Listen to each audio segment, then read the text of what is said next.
It's Laowa's 10th anniversary, and to celebrate, they have launched their first autofocus lens. But in typical Laowa fashion, this is an extreme instrument, a rectilinear 10mm F2.8 full-frame lens, which makes it the first of its kind.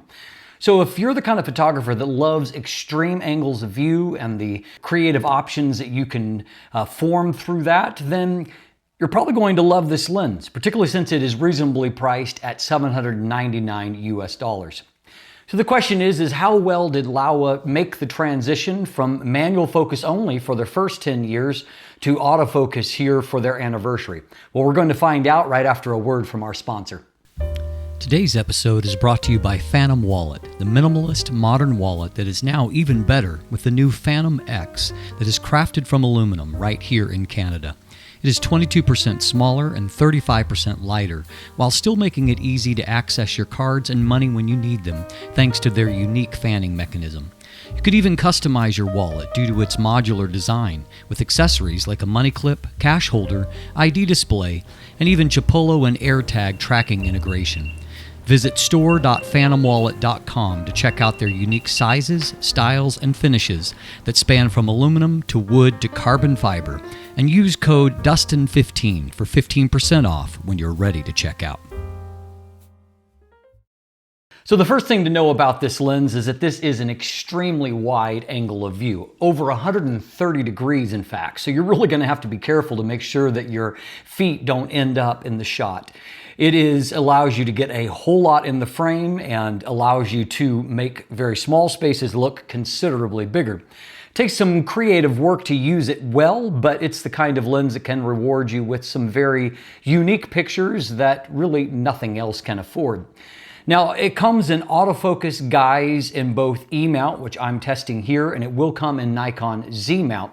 Because Canon RF mount remains closed and Laowa is not a part of the Leica L consortium, it means that on RF and L, this is going to continue to be a manual focus only lens to get around those protocols, unfortunately. But the good news is that here on Sony and then coming on Nikon Z, it is a full autofocus lens, and as we're going to see, it's actually a very good autofocusing lens. Also new here is completely different design language than what I've seen from Laowa in the past, and I actually really like it.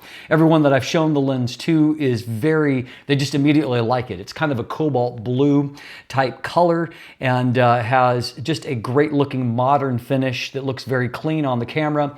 This is a bit of a squat looking lens.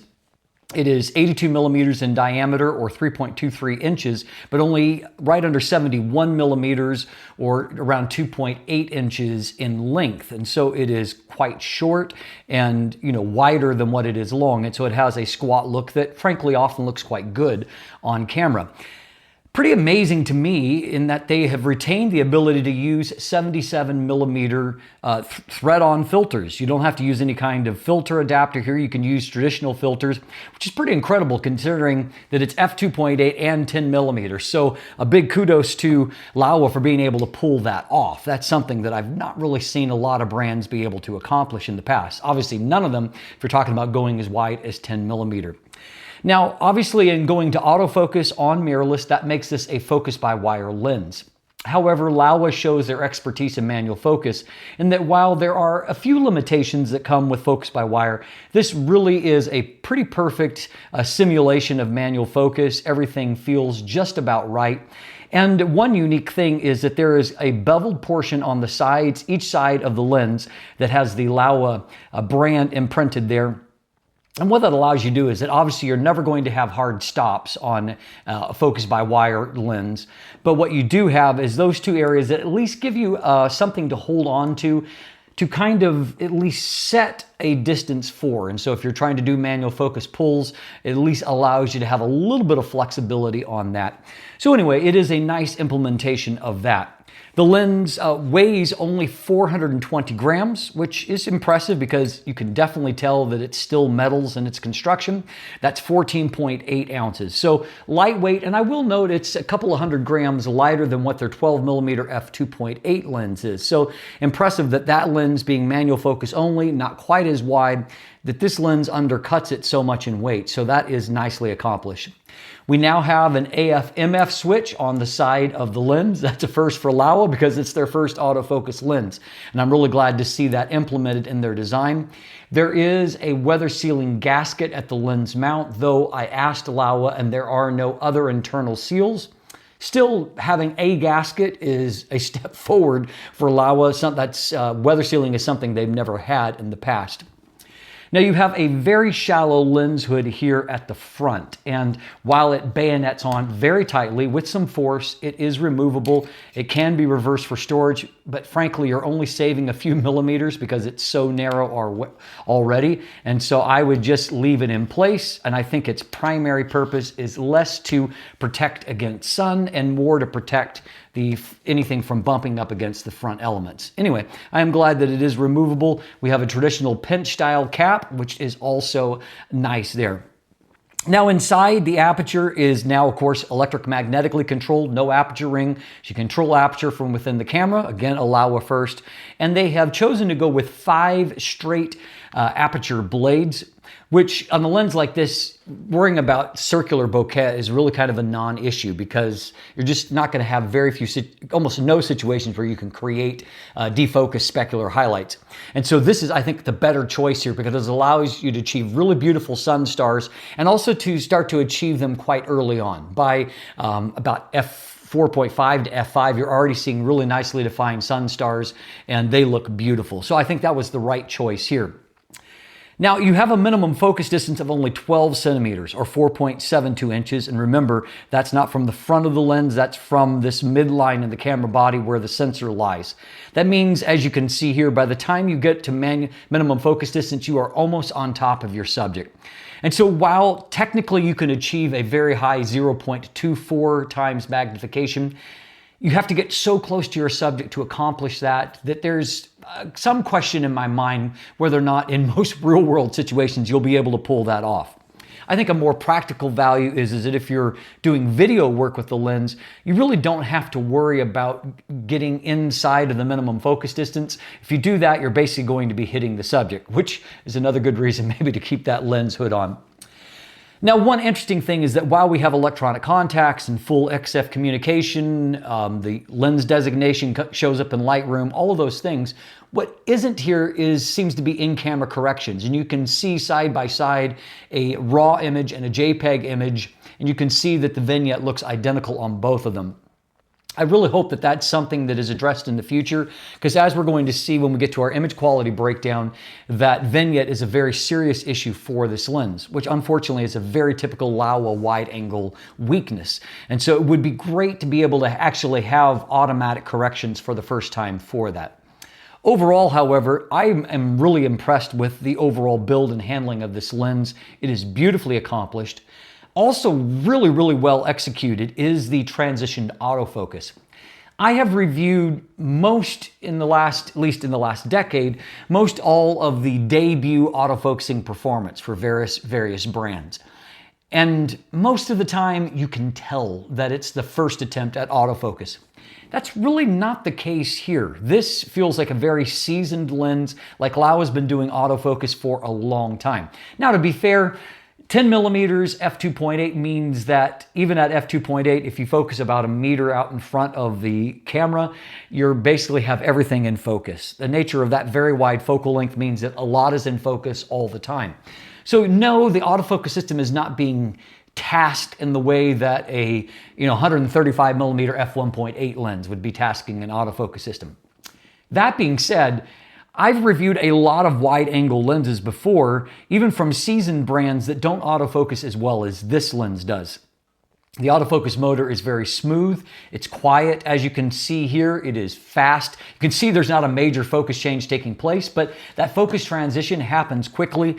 I think the highest compliment to Laowa is that I almost immediately forgot that they don't typically make autofocusing lenses. I didn't really think about the autofocus because it just works so well and so normally. And so a huge, plus to them for accomplishing that. Likewise, when it came to the video side of things, I found that my focus pulls were smooth. And as you can see here, again, it's not a major focus transition, but there's no visible steps or any kind of jitteriness. Also with my hand test, it did fine in that transition. And you can see in these clips that there is very, very little focus breathing, which is helped, of course, because very little focus change is going to take place there. I think the most important thing to me for autofocus is not only that autofocus was just intuitive and got the job done, but more that in doing shots at smaller apertures, I didn't see pulsing in and out, which I sometimes see with wide-angle lenses. Likewise, when I was shooting video clips, that focus just stayed locked in place. There was no hunting or pulsing.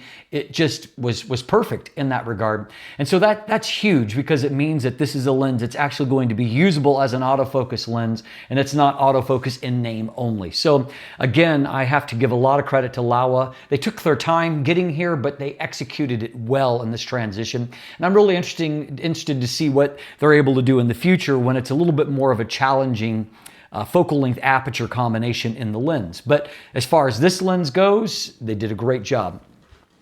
So how about the image quality? Now, I will do my detailed image quality breakdown at the end of my conclusion, and so if you want that deep dive, you can either jump ahead to that or stay tuned for that following. But here's a quick overview for you.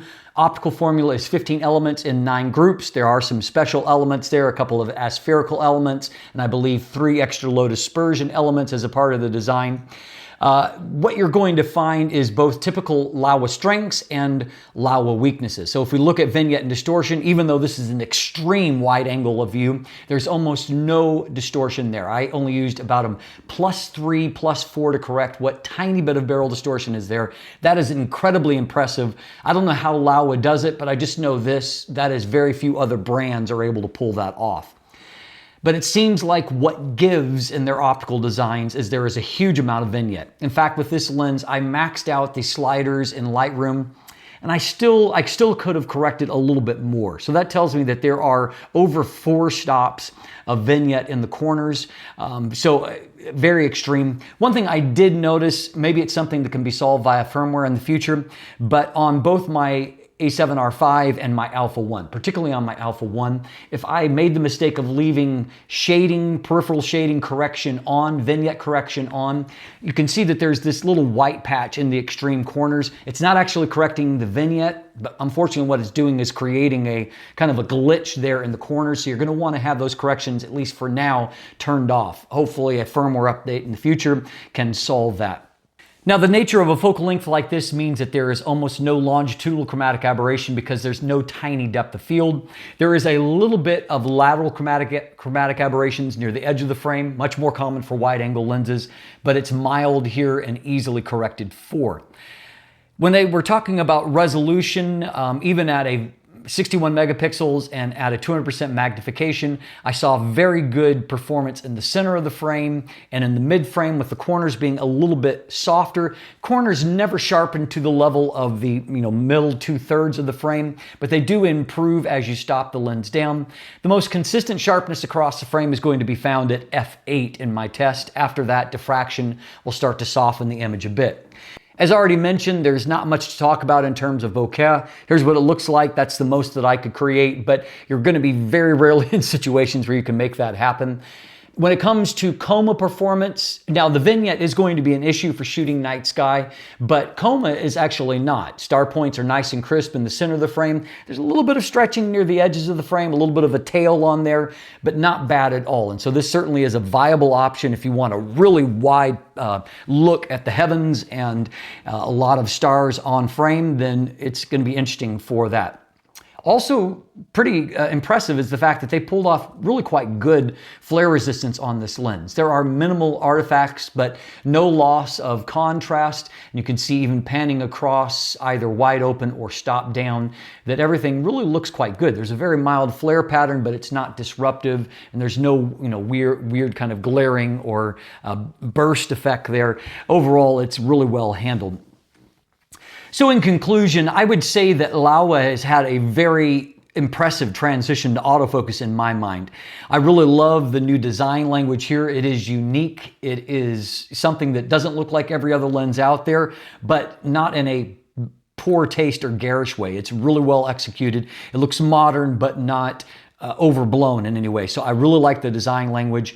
If you're just looking for a wide-angle prime, there are sharper wide-angle options out there, like the Viltrox 16mm F1.8, that even cost a little bit less. But nothing that is this extreme in terms of focal length that is outperforming this lens optically. This is actually a really strong performance for such an extreme focal length, and the fact that it is very usable at f2.8 is impressive when you're talking about something that is just so incredibly wide. Being autofocus makes it a more accessible lens. So I will point out that just the nature of this focal length means that it takes practice and skill, and you have to kind of reorient your compositional brain when you're viewing scenes, because you're going to have to get much closer to things than what you would expect, because otherwise they'll just seem really far away. So it takes some practice, but with that practice you can create some really, really unique images. And I think the price point of $799 US is very reasonable when you consider that's $50 less than the less extreme 12mm f2.8 that is a manual focus lens. So bravo to Laowa for giving us a really cool and unique lens that is at an accessible price point. Most zooms that will cover this focal length will run into the thousands of dollars. So this is really one of the most accessible ways to get 10 millimeters, particularly with an f2.8 aperture. I did a search on B&H Photo, and there are no other full frame alternatives out there. And so that is great. So if you want more information, stay tuned here as we do the deep dive. There is more information in the description down below. It'll take you to my text review, also some buying links if you'd like to purchase one. But if you want more information, let's jump into it together.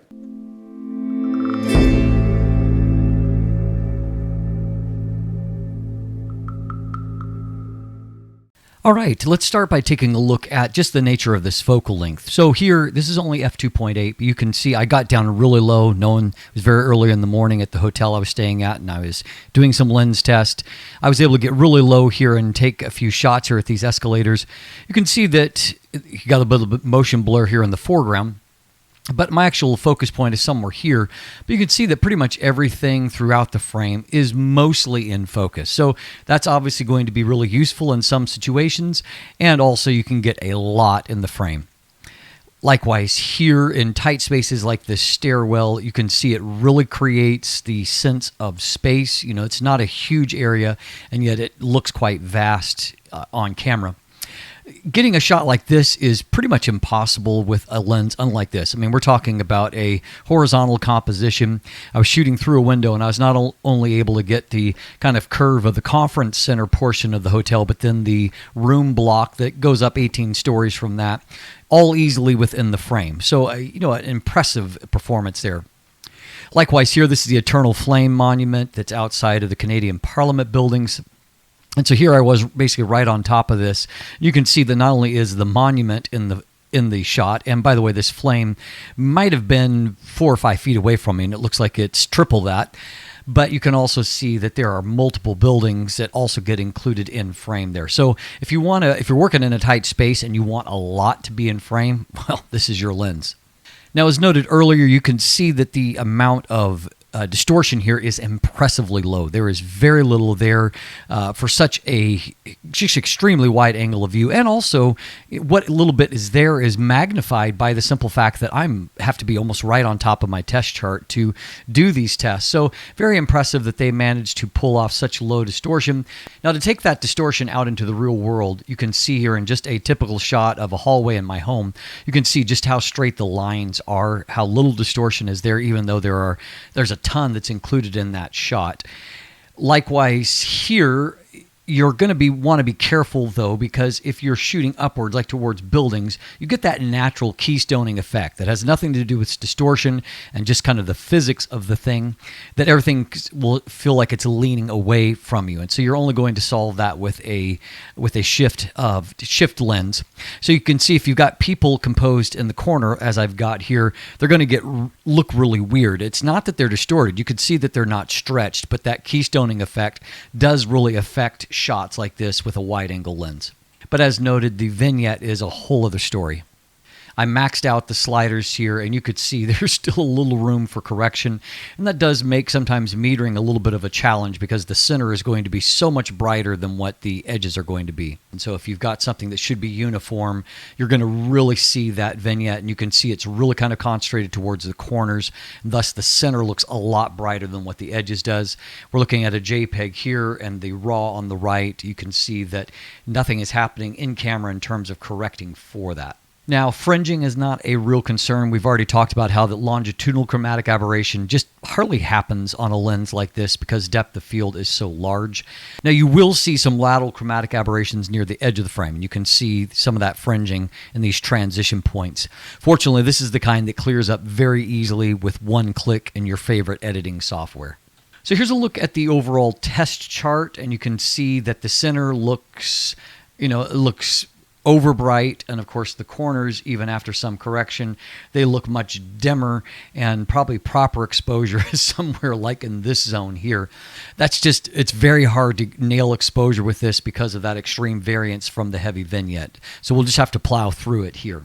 Now, if we crank that magnification up to 200%, and again, this is a 61 megapixel sensor, Sony A7R5, you can see the center of the frame is very, very nice and impressively sharp, very good contrast that is there.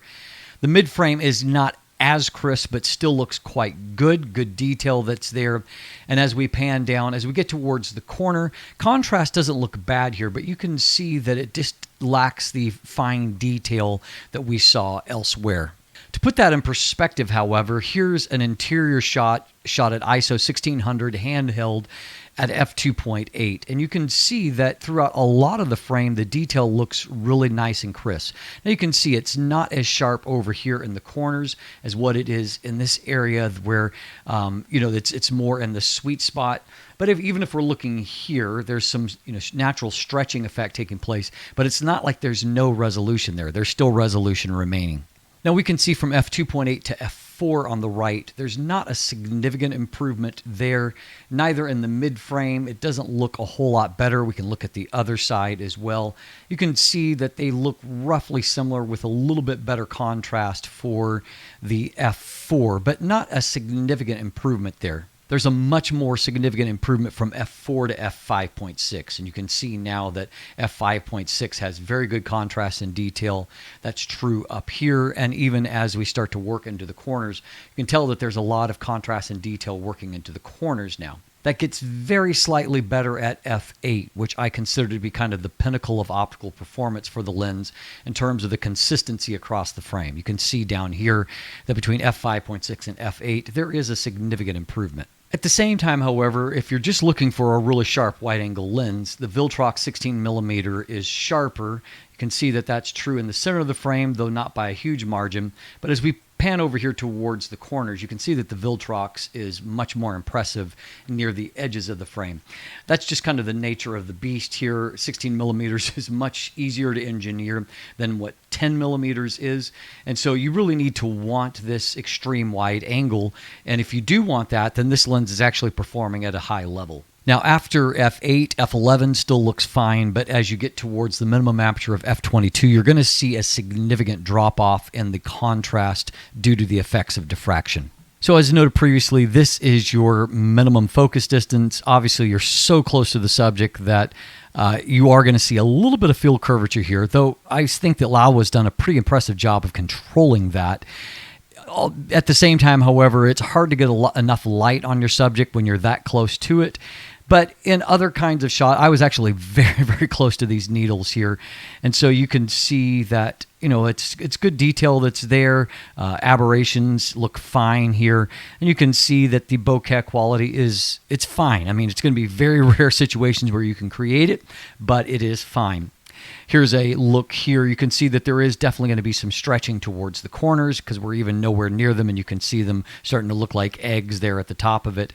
But I just can't get close enough to actually have anything. If I got closer to where this foot filled the frame, nothing would be out of focus any longer. So it's kind of the nature of the beast. Now, real-world shots, I think, look nice. Color looks fine. You can see that detail looks really, really good in the center portions of the frame, and then, not quite as crisp in the corners, but there's A lot of information there, and frankly, some shots look a little better than others.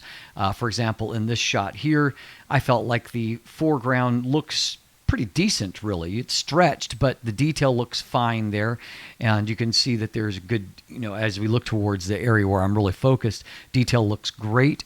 You can get a lot in the frame.